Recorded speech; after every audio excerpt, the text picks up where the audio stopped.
Yes, good morning all of you. मेरे Tripathi Mishra sir की class में आज हम लोग ऐसा टॉपिक पढ़ेंगे जो आपका कंपलसरी है और हर एक आप जो बीएड कर रहे हैं या बीटीसी कर रहे हैं या किसी भी टीचिंग पेपर के लिए आप तैयारी कर रहे हैं तो उसमें ये टॉपिक आता ही आता है।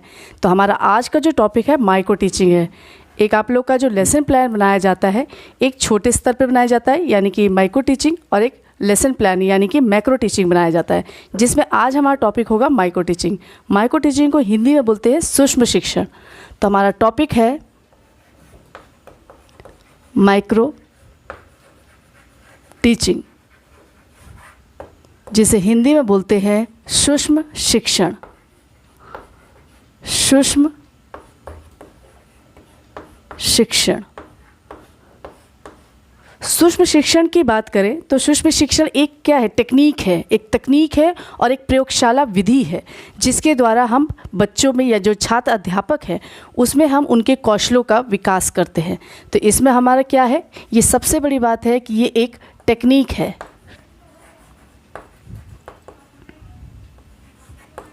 टेक्निक है और प्रयोगशाला विधि है। ठीक है, ये आप लोग याद रखेंगे क्योंकि हम इसका प्रयोग करके ही हम इसको सीखते हैं, इसलिए एक ये प्रयोगशाला विधि है, इसी भी आप ध्यान में रखेंगे। अगर हम बात करें माइक्रो टीचिंग के विकास की तो इसका विकास सबसे पहले अमेरिका के स्टैनफोर्ड यूनिवर्सिटी में किया गया था। किसके द्वारा किया गया था? D.W. एलन के द्वारा। तो ये यूनिवर्सिटी कौन सी है? स्टैनफोर्ड यूनिवर्सिटी, इस पे विकास किसने किया था? D.W. एलन। इसे आप याद रखेंगे। इसका जो विकास हुआ था 1961 में किया था, 1961 में। इसमें कौन कौन इंक्लूड थे? सबसे पहले एचिसन थे, एचिसन, वुश और आपका एलन यानी कि D.W. एलन। ये इनके मेन लोग थे जिन्होंने माइक्रो टीचिंग का विकास करने में मदद की। इसके बाद से हम बात करें कि माइक्रो टीचिंग में क्या क्या होता है। माइक्रो टीचिंग एक तो स्मॉल है, साइज़ इसका होगा, समय कम होगा यानी कि अवधि आपकी कम होगी।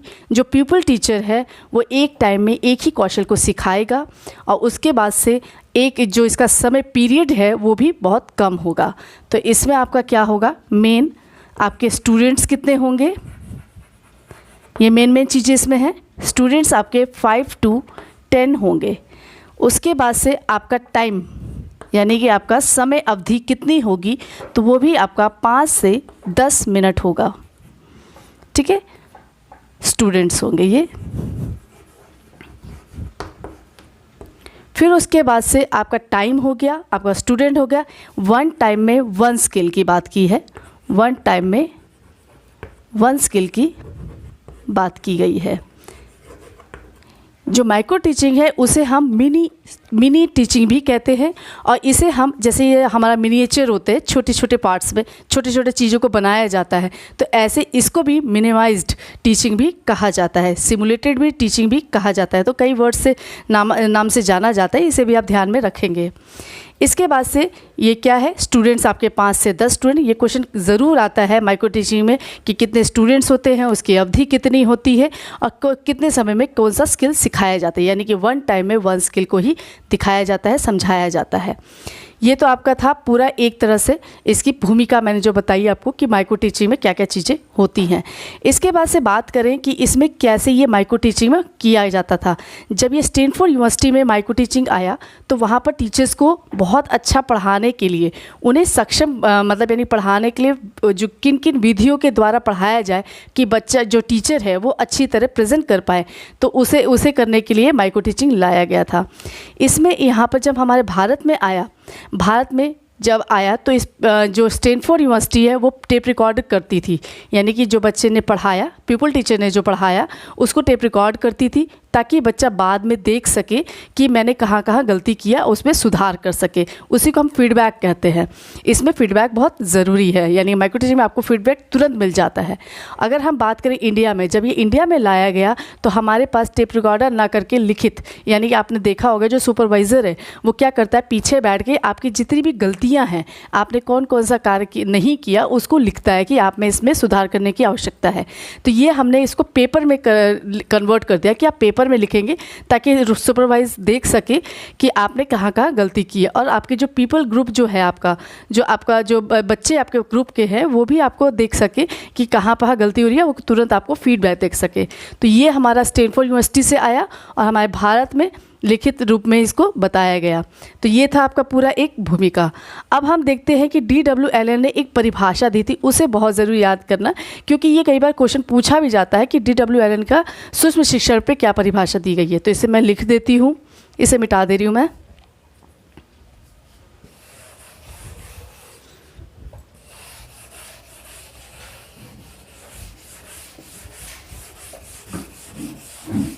अगर हम DW-LN की परिभाषा को देखें तो मैं इसको लिख दे रही हूँ। DW-LN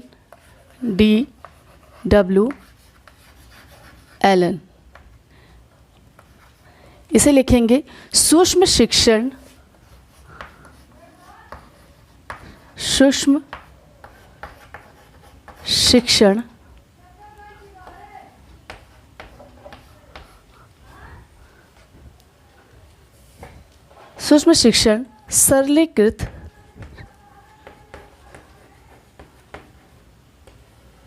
सरलीकृत शिक्षण प्रक्रिया है। शिक्षण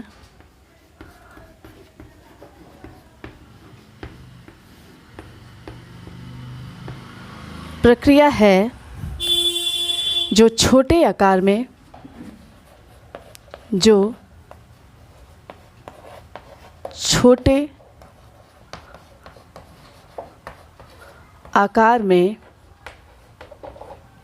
छोटे आकार की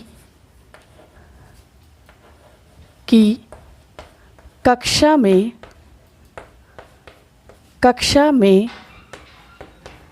कम समय में पूर्ण होती है।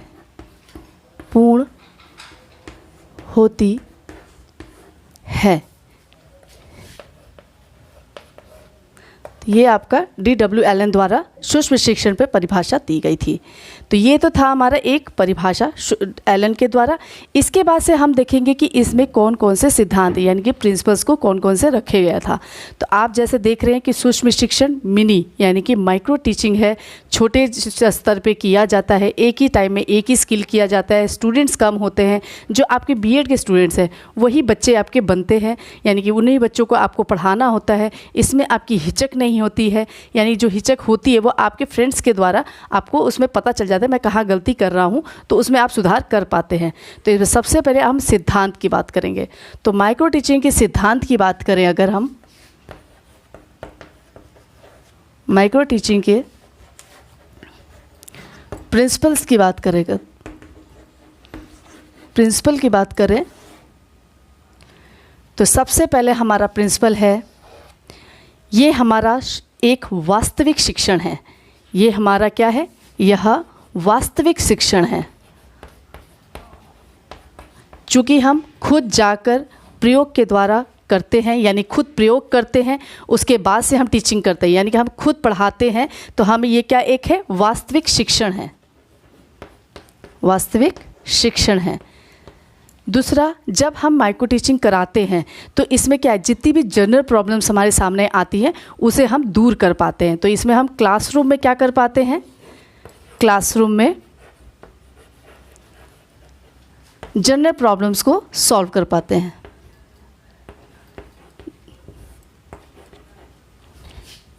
जनरल प्रॉब्लम्स को सॉल्व कर पाते हैं, ठीक है। उसके बाद से आपका आता है, चूँकि ये वास्तविक शिक्षण है आपको पता चलता है कि मैं कहाँ गलती कर रहा हूँ, तो आपकी जितनी भी जनरल प्रॉब्लम्स है, जैसे आपको खड़े कैसे होना है, बच्चों से अट्रैक्शन कैसे रखना है, आप अगर बच्चा कोई क्वेश्चन पूछ रहा है तो आपको प्रॉम्प्टिंग कैसे करनी है, अगर बच्चे को नहीं आ रहा है तो आप उसको क्लूज़ कैसे देंगे कि वो सही उत्तर पर पहुँच सके, तो ये सब चीज़ें आपकी जनरल जो प्रॉब्लम्स है वो यहाँ पर सॉल्व हो जाती है। यानी एक टाइम में एक ही स्किल कर रहा है तो वो स्किल में आपके निखार आता है। इसके बाद से हम एक टाइम में एक ही कौशल को करते हैं, एक टाइम में, एक समय में एक ही कौशल करते हैं, एक ही कौशल करते हैं। उसके बाद से आपका आता है कि एक टाइम में आप एक ही कौशल करेंगे, जायज़ सी बात है कि आप उसे और बेहतर कर पाएंगे, यानी कि आप में टीचिंग करने की और भी अच्छी कला आएगी। उसके बाद से जितने भी प्रैक्टिस प्रोसेस हैं, यानी हम जो अभ्यास कर रहे हैं उस पर कंट्रोल हमें करना आ जाता है। तो यानी कि हमारा जो प्रैक्टिस वर्क है, जो हमारा प्रैक्टिस प्रोसेस है, हमारा जो प्रैक्टिस प्रोसेस है उस पे हम कंट्रोल कर पाते हैं। ठीक है, फिर हमारा आता है आपका प्रैक्टिस जितने भी हम करेंगे उससे हमें क्या होता है, अभ्यास करने से हमें उसमें कमी खत्म, जितनी भी हमारी गलतियां होती है उसमें कम होने लगती है, तो हम उसमें स्किल में अच्छे कर पाते हैं। इसके बाद से सबसे मेन चीज़ें कि इसमें माइक्रो टीचिंग में आपको तुरंत फीडबैक मिलता है, तुरंत पृष्ठपोषण मिलता है कि आपने कहाँ पर गलती की है। तो लास्ट आपका है तुरंत पृष्ठपोषण मिलना, तुरंत फीडबैक मिलना। ठीक है, तो ये 5 चीज़ें मेन है। सबसे पहले एक ये वास्तविक शिक्षण है, उसके बाद से जो ये क्लासरूम है, क्लासरूम में आपकी जितनी भी जनरल प्रॉब्लम्स है वो उसको सॉल्व कर पाते हैं, फिर हम उसको संभव कर सकते हैं, और उसके बाद से एक समय में एक ही कौशल का प्रयोग किया जाता है। फिर हमारा जितने भी प्रैक्टिस प्रॉब्लम्स है, यानी प्रैक्टिस जितने प्रोसेस किए जा रहे हैं, जितने भी हम अभ्यास कर रहे हैं उसको हम कंट्रोल कर पाते हैं। और फिर इसमें लास्ट चीज़ है मेन, जो हमें तुरंत फीडबैक मिलता है। यानी माइक्रो टीचिंग में मेन लास्ट में क्या है कि आपको तुरंत फीडबैक मिलता है। तो ये तो आपका था पूरा का पूरा सिद्धांत, यानी सिद्धांत में क्या क्या किया गया। उसके बाद से माइक्रो टीचिंग में आप ये ध्यान में रखेंगे, कंटेंट, टाइम, क्लास, ये तीनों ही कम करके सूक्ष्म बनाया जाता है, यानी कि आपको थोड़े में ही अच्छा ज्ञान दिया जाता है, तो इसे आप ध्यान में रखेंगे। ठीक है, अब मैं इसको मिटा दे रही हूँ। इसके बाद से हम देखते हैं कि माइक्रो टीचिंग में कौन कौन से प्रोसेस से हमें गुजरना पड़ता है, यानी कि टीचर आपको कौन कौन सा प्रोसेस कराता है जिसके द्वारा आप माइक्रो टीचिंग में अच्छा कर पाएँ, यानी हर एक कौशल में आप निपुण हो पाएँ। तो सबसे पहले आपको माइक्रो टीचिंग में ये पता होना चाहिए कि आपको डस्टर कैसे पकड़ना है। कई चीज़ें इसमें मेन चीज़ें होती हैं जिसको आपको ध्यान में रखना होता है। तो डस्टर हमेशा ऐसे पकड़ेंगे, रब ऐसे करेंगे, ये नहीं कि आप ऐसे से मिटा रहे हैं। जैसे आप पोछा लगाते हैं, लड़के नहीं लगाते हैं पर लड़कियां लगाती हैं, तो ऐसे लगाना है। ठीक है, डस्टर ऐसे साफ़ करना है डस्टर से। फिर आपका चौक हमेशा हाथ में नहीं लेना है। आपका काम हो जा रहा है, चौक को आप रख दीजिए। चौक हमेशा यूज़ करने के बाद से जब आपको ज़रूरत ना हो उसे टेबल पे रख दीजिए। इसके बाद से आपको जो बुक है, बुक हमेशा ऐसे पकड़े, 3 फिंगर्स आपके बाहर होने चाहिए और 2 अंदर, यानी कि आपका रिंग फिंगर, मिडिल फिंगर और इंडेक्स, ये तीनों आपकी बाहर होने चाहिए, और अंदर आपका थंब और लिटिल फिंगर होना चाहिए। कॉपी आपके 45 डिग्री में होनी चाहिए, ताकि आपका जो पीछे वाले बच्चे हैं वो आपको देख सके और इंटरेक्ट कर सके कि आप क्या बोल रहे हैं, उनकी बातों को भी समझें, आप भी उन्हें निरीक्षण कर सकें। चूँकि टीचर जब पढ़ाता है तो हमेशा क्या होता है, हम लोग ऐसे पीठ कर लेते हैं, तो बच्चे को हम देख नहीं पाते कि बच्चे का शैतानी तो नहीं कर रहा। तो इसलिए हमेशा 45 डिग्री में पढ़ाना चाहिए, ताकि अगर बच्चा पीछे कुछ पूछ रहा है या कुछ गलती कर रहा है तो मैं उसका निरीक्षण तुरंत कर पाऊँ। तो ये भी आप ध्यान में रखें। ये कई चीज़ें एक मेन चीज़ें हैं कि इसमें आपका डस्टर कैसे पकड़ना है, चौक कैसे पकड़ना है, खड़े कैसे होना है, पढ़ाते समय आपको निरीक्षण कैसे करना है, और बच्चों को कैसे समझाना है, इंटरेक्ट करना है। तो ये सब चीज़ें भी आपकी मायने रखती है माइक्रो टीचिंग में। इसके बाद से हम बात करते हैं माइक्रो टीचिंग में प्रोसेस की, यानी कि टीचर द्वारा पीपल टीचर को कैसे समझाया जाता है और कौन कौन से पद होते हैं जिसके द्वारा बच्चा सभी स्किल्स को अच्छी तरह पढ़ पाता है, अच्छी तरह समझता है और निपुण बनता है। तो सबसे पहले हम देखेंगे इसका माइक्रो टीचिंग का प्रोसेस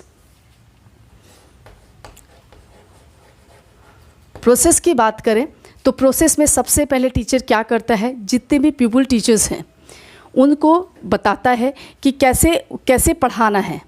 कैसे पढ़ाना है, और अपने विषय में वो अपने सैद्धांतिक और व्यवहारिक दोनों ही ज्ञान को प्रदान करता है।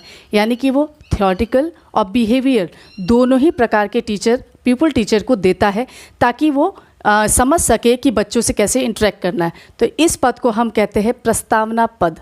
इस पद को हम क्या बोलते हैं? प्रस्तावना पद। यानी कि जो टीचर है, इसमें मैं लिख देती हूँ, जो टीचर है पीपल टीचर को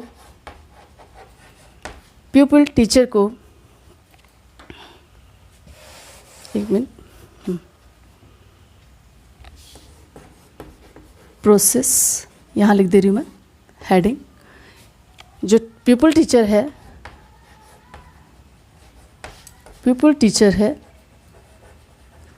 उसको सैद्धांतिक और व्यवहारिक ज्ञान देता है। सैद्धांतिक और व्यवहारिक ज्ञान देता है। सैद्धांतिक और व्यवहारिक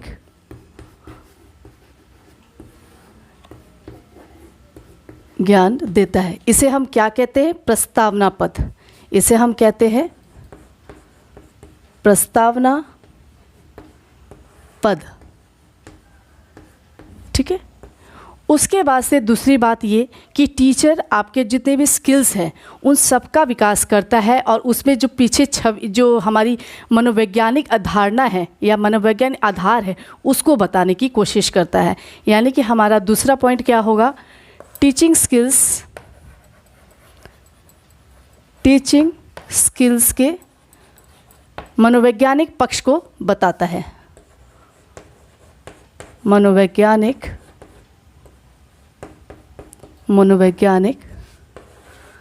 आधार को बताता है। तभी आप बच्चों को पहचान पाते हैं कि बच्चा गलत करने वाला है या बच्चा पढ़ नहीं रहा, ध्यान नहीं दे रहा। तो इन्हीं सब चीज़ों से आपको पता चलता है कि बच्चा आपको इंटरेक्ट कर रहा है कि नहीं, उसको समझ में आ रहा है या नहीं।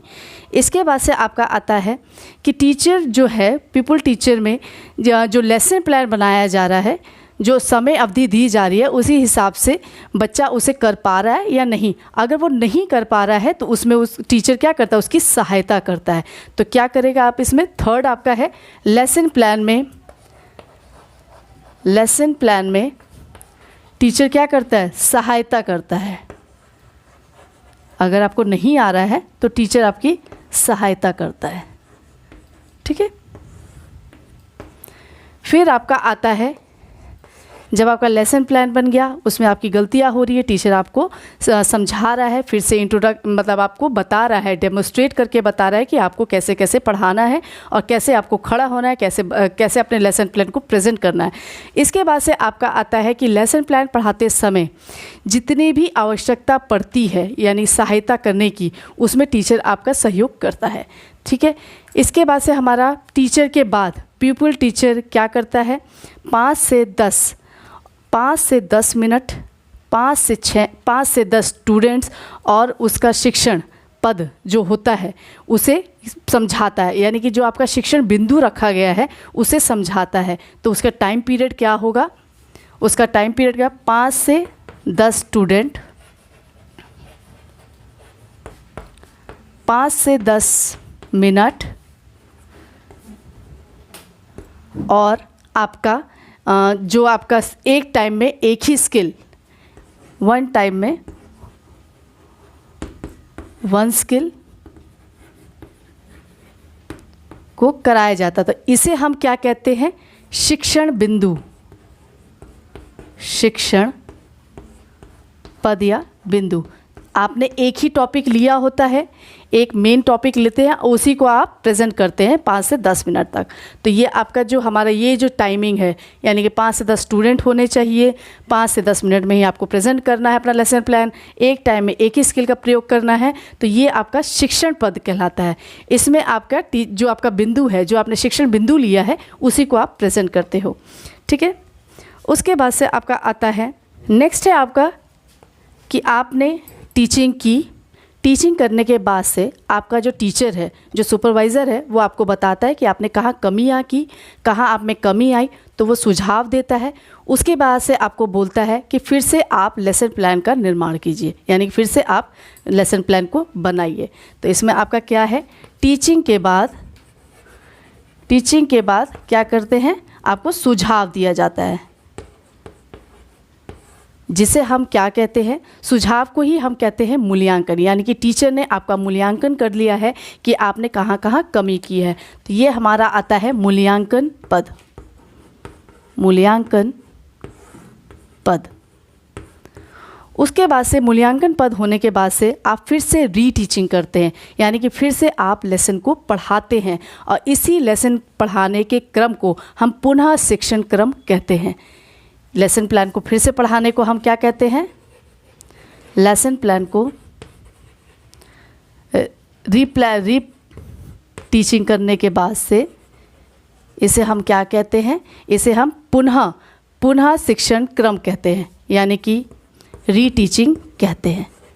चूँकि आपने गलतियाँ की थी, आपको सुझाव दिए गए हैं, फिर से आप लेसन प्लान बनाते हो, उसके बाद से आप प्रेजेंट करते हो, तो उस पद को हम रीटीचिंग पद कहते हैं, यानी कि स्टेप कहते हैं। उसके बाद से लास्ट में आपका आता है आलोचनात्मक पद। इसके बाद ही आपका आलोचनात्मक पद आता है, यानी कि क्रिटिकल एनालिसिस आता है। तो ये आपका लास्ट में आपका आता है क्रिटिकल स्टेप आता है, ठीक है। तो ये था आपका पूरा मेन प्रोसेस। सबसे पहले हमारा आया टीचर जो है आपका, वो पीपल टीचर को सैद्धांतिक और व्यवहारिक ज्ञान दोनों ही देता है, जिससे बच्चे के बारे में टीचर ये समझ सके कि बच्चा क्या सोच रहा है और मुझे उसे कैसे प्रेजेंट करना है। उसके बाद से जो टीचिंग स्किल्स है, जितने भी स्किल्स आपको सिखाए जा रहे हैं, वो मनोवैज्ञानिक तरीके से सिखाया जाता है, ताकि बच्चा ये समझ सके कि बच्चा क्या सोच रहा है, उसे हम समझ पा रहे हैं या नहीं पा रहे हैं, और उसके बाद ही वो जो उदाहरण यूज़ करता है उसे भी वो ध्यान में रख के बता पाता है। फिर हमारा आता है आपका लेसन प्लान। लेसन प्लान में जो भी गलतियां करते हैं उसमें सहायता करने के लिए टीचर अवेलेबल है, यानी कि आपको माइक्रो टीचिंग समझाते समय आपको नई चीज़ें सिखाई जा रही है, नए स्किल्स सिखाए जा रहे हैं, उसमें आपको कई जगह गलतियां करते हैं, तो उसमें टीचर आपको सहायता करता है कि आपको ऐसे बनाना है। फिर हमारी प्रोसेस में क्या आता है, जितने भी आपके स्टूडेंट्स हैं, 5 से 10 ही स्टूडेंट है, क्योंकि ये आपके बीएड बीटीसी वाले लेवल में है, तो वो उन्हीं बच्चों को लिया जाता है जो आपके पीयर ग्रुप के हैं। तो वो 5 से 10 स्टूडेंट होंगे, 5 से 10 मिनट ही होगा आपका, क्योंकि इसकी अवधि बहुत कम है, क्योंकि ये सूक्ष्म टीचिंग है, यानी कि मिनी टीचिंग है, तो इसमें कम समय दिया जा रहा है और एक टाइम में एक ही स्किल का प्रयोग किया जाता है। तो ये भी इसमें टीचर आपको समझाता है कि कैसे कैसे आपको करना है या प्रेजेंट कैसे करना है। उसके बाद से ये आपका जो पद है वो आपका टीचिंग पद कहलाएगा, यानी कि आप टीचिंग के दौरान कौन कौन सी चीज़ों को ध्यान में रखेंगे। इसके बाद से आपका आता है टीचिंग में, यानी कि जब आप शिक्षण कर रहे हैं तो आप में बहुत सारी कमियां आई होंगी, यानी आपने बहुत सारी गलतियां की होंगी, तो उन गलतियों में सुधार करने के लिए जो पीछे सुपरवाइज़र बैठा है वो आपको सुझाव देता है कि आपने यहाँ गलतियाँ की है। तो उन सुझावों के दौरान आप ये देखते हैं कि आपने कहाँ कहाँ गलती की, उसको फिर से आप उस लेसन प्लान को बनाने के लिए कहा जाता है, उसे बनाते हैं और फिर से रीटीचिंग करते हैं। जब हम रीटीचिंग करते हैं तो हमारा क्या हो जाता है, उसके बाद से ही हमारा आलोचनात्मक, यानी कि हमारी रीटीचिंग करने के बाद ही हमारा आलोचनात्मक, यानी कि हमारा जो क्रिटिसाइज़ किया गया है उन सबको लिखा जाता है। तो ये था आपका पूरा माइक्रो टीचिंग। इसके बाद से हम बात करते हैं माइक्रो टीचिंग साइकिल, जो कि मेन है, क्योंकि ये क्वेश्चन पूछा भी जाता है कि माइक्रो टीचिंग का साइकिल कैसे बनता है। तो इसे हम देखते हैं माइक्रो टीचिंग साइकिल। नेक्स्ट हम देखेंगे साइकिल। तो पहले मैं इसको मिटा दे रही हूँ।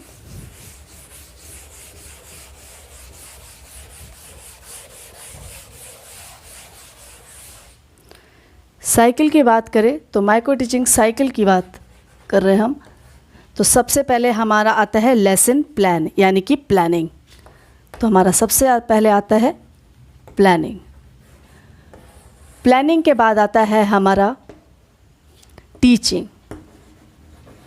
प्लानिंग कर ली हमने, उसके बाद से हम टीचिंग करते हैं।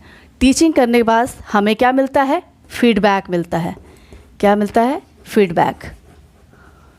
फीडबैक मिलने के बाद हमने जितनी भी गलतियां की हैं, जो हमारे में कमियां हैं, तो हमें फिर से क्या करता है टीचर, हमें फिर से रीप्लान बनाने के लिए कहता है। तो हमारा क्या हो गया, फिर से हमारा रीप्लान हो गया, रीप्लानिंग। ठीक है, फिर उसके बाद से हमने रीप्लानिंग की, फिर से हमने योजना बनाया, लेसन प्लान बनाया, फिर से हम उसको क्या करेंगे, प्रेजेंट करेंगे, यानी कि टीचिंग करेंगे। तो यानी कि रीटीचिंग, रीटीचिंग, रीटीचिंग करेंगे। हमने रीटीचिंग कर दी, उसके बाद से हमें फिर से फीडबैक मिलेगा, यानी कि रीफीडबैक, रीफीडबैक। ठीक है, ये प्रोसेस हमारा चलते रहता है। सबसे पहले हम प्लानिंग करते हैं, फिर टीचिंग करते हैं, उसके बाद से हमें फीडबैक मिलता है। फीडबैक जो हमें मिलता है, जो हमारे में कमियां होती हैं उसमें सुझाव दिया जाता है, फिर से हम सुधार करते हैं और फिर से रीप्लानिंग करते हैं, फिर हमारे रीटीचिंग करते हैं और लास्ट में हमें फिर से फीडबैक मिलता है। तो अब हम इसको देखेंगे इस साइकिल में कितना समय लगता है। प्लानिंग हम घर से करके आते हैं, ऑब्वियस है। टीचिंग में हमारा 6 मिनट लगेगा, फीडबैक में हमारा 6 मिनट लगेगा। जो हमारा रीप्लानिंग है, ऑब्वियस ही बात है कि समय ज़्यादा लगेगा, जब एक बार गलती हो जाती है तो हमें और अच्छी तरह करने की कोशिश करते हैं, तो ये इसमें हमारा लगेगा 12 मिनट। फिर उसके बाद से हमारा रीटीचिंग में होगा 6 मिनट। जो हमारा रीफीडबैक है इसमें हमारा 6 मिनट, और ये टोटल पूरा होता है 36 मिनट, 36 मिनट। यानी पूरा साइकिल, जो माइक्रो टीचिंग साइकिल होता है वो 36 मिनट्स का होता है। पहला हमारा planning, teaching, feedback, replanning, reteaching and refeedback. इसे आप ध्यान में रखेंगे। इसके 6 पद हैं और 6 पद में कितना कितना समय लगता है, कितना कितना समय होने के बाद से ये कितना समय पूरा करता है, यानी कि 36 मिनट का ये पूरा माइक्रो टीचिंग का साइकिल होता है। तो इसे भी आप ध्यान में रखें। कई बार ये क्वेश्चन पूछा जाता है, इस ग्राफ के द्वारा भी पूछा जाता है और ऐसे भी पूछा जाता है कि टीचिंग में कितना समय लगता है, इसे भी आप ध्यान में रखेंगे।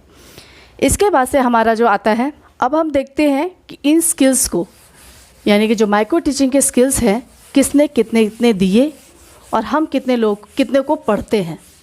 इसमें हर एक स्किल को मैं डिटेल में पढ़ाऊंगी। आप मेरा वीडियो बने रहिए वीडियो पे, तो मैं एक एक स्किल को अच्छी तरह बताऊंगी। उसमें कौन कौन से कंपोनेंट्स हैं, कैसे आपका परफॉर्मा बनता है और कैसे आपको इसको प्रेजेंट करना है। यानी एक एक लेसन प्लान में एक एक, यानी जो भी आपके सब्जेक्ट है, चाहे वो साइंस का हो चाहे मैथ्स का हो, उनके पूरी कोशिश करूँगी हर एक सब्जेक्ट का एक एक स्किल मैं आपको बता पाऊँ। तो इसमें हमारा क्या है, सबसे पहले हम बात करें WLN की, DWLN की बात करें तो उन्होंने 14 स्किल्स दिए हैं, उन्होंने 14 स्किल्स दिए हैं। इसमें एक नाम और आता है BK पासी का। तो BK पासी की बात करें तो BK पासी की बात करें तो उन्होंने 13 स्किल्स दी हैं, 13 स्किल्स दी है। और अगर हम बात करें NCERT की, तो NCERT ने हमें NCERT ने हमें 19 स्किल्स दिए हैं। तो इसमें मेनली 5 से 7 ही स्किल्स को सिखाया जाता है जो आपके BEd से संबंधित है, ताकि आप लोग में ये सक्षम हो सके, निपुण हो सके कि आपको कैसे प्रेजेंट करना अपना लेसन प्लान। ठीक है, तो ये तो हमारा था LN द्वारा 14 स्किल्स, पासी द्वारा 13 स्किल्स और NCERT द्वारा 19 स्किल। इनको भी आप ध्यान में रखेंगे। अब हम देखेंगे इसमें कौन कौन से मेन स्किल्स हैं, यानी कि आपके कौन कौन से मेन स्किल्स आते हैं। तो सबसे पहला हम स्किल्स की बात करें, ऑब्जेक्टिव राइटिंग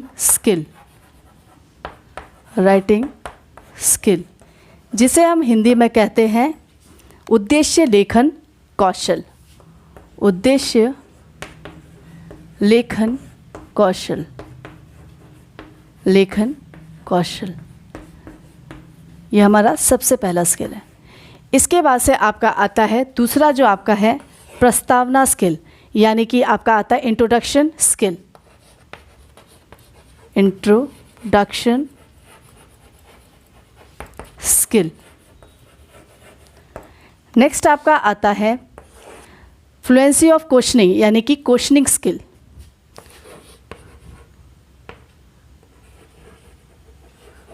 क्वेश्चनिंग स्किल। फिर आपका आता है क्वेश्चनिंग स्किल के बाद से आपका आता है प्रॉबिंग, यानी कि अनुशीलन कौशल, probing skill, probing skill. Next आपका आता है प्रॉब्लम स्किल के बाद से आपका आता है illustration skill with example. Illustration with example. फिर आपका आता है सिक्स्थ, जो आपका है, आपका आता है इलस्ट्रेशन के बाद से आपका आता है एक्सप्लेनेशन। एक्सप्लेनेशन यानी कि व्याख्यान कौशल, एक्सप्लेनेशन स्किल। सेवेंथ आपका होता है एक्सप्लेनेशन हो गया यानी कि व्याख्यान कौशल हो गया। उसके बाद से आपका आता है रेनफोर्समेंट। सेवेंथ है आपका रेनफोर्समेंट। रेनफोर्समेंट यानी कि पुनर्बलन कौशल। और लास्ट आपका आता है ब्लैक बोर्ड स्किल यानी कि श्यामपट्ट कौशल। Black board skill, black board skill, इसे आप ध्यान में रखेंगे। कौन कौन से स्किल मेन है?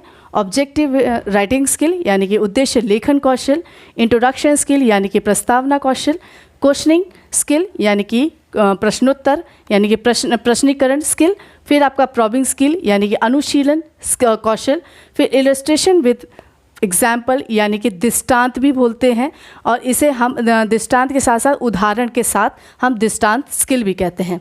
फिर एक्सप्लेनेशन स्किल है यानी कि आपका व्याख्यान स्किल।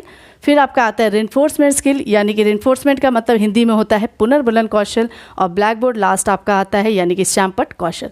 तो इसे आप ध्यान में रखिए, मेन स्किल्स है जिसे आप स्कूल में कराते हैं। फिर इसके बाद से हमारा आता है, इसके बाद से हमारा ये तो था आपका पूरा स्किल। इसके बाद से जो कि आपका सब्जेक्ट है, आपका जो सब्जेक्ट है स्कूल मैनेजमेंट एंड लीडरशिप है आपका पहला पेपर। फिर उसके बाद से आपका असेसमेंट ऑफ लर्निंग है। फिर उसके बाद से आपका जो भी है करियर गाइडेंस है। तो इन सब पेपर्स पे भी मैं पूरा फोकस करूँगी कि आपको एक एक वीडियो ऐसा दूँ ताकि आपके लिए पूरा सफिशिएंट हो जाए। और ये जो जितने भी हमारे स्किल्स हैं उसको भी एक एक स्किल को मैं एक एक टाइम में बताऊँगी, ताकि उसका मैं बता सकूँ कि कंपोनेंट्स कौन कौन से लिखे जाते हैं, कैसे आपको परफॉर्मा बनता है, कैसे आप उसे प्रेजेंट यानी कि इसको टिक करते हैं, जो पीयर ग्रुप है वो आपको कैसे फीडबैक देता है। तो ये सब चीज़ें भी मैं बताऊँगी, एक एक स्किल को अलग अलग बताऊँगी। तो ये भी आप देखते रहिए। मेरा वीडियो अगर आपको पसंद आ रहा है तो शुरू से लेकर लास्ट तक देखिए, कमेंट ज़रूर कीजिए, शेयर कीजिए, और अगर आप में कोई त्रुटि मैं कर रही हूँ तो उसे भी आप मुझे बताइए ताकि मैं उसमें सुधार कर सकूँ। सब्सक्राइब करना बिल्कुल मत भूलिए ताकि आपको नया नोटिफिकेशन मिलते रहे। तब तक के लिए धन्यवाद।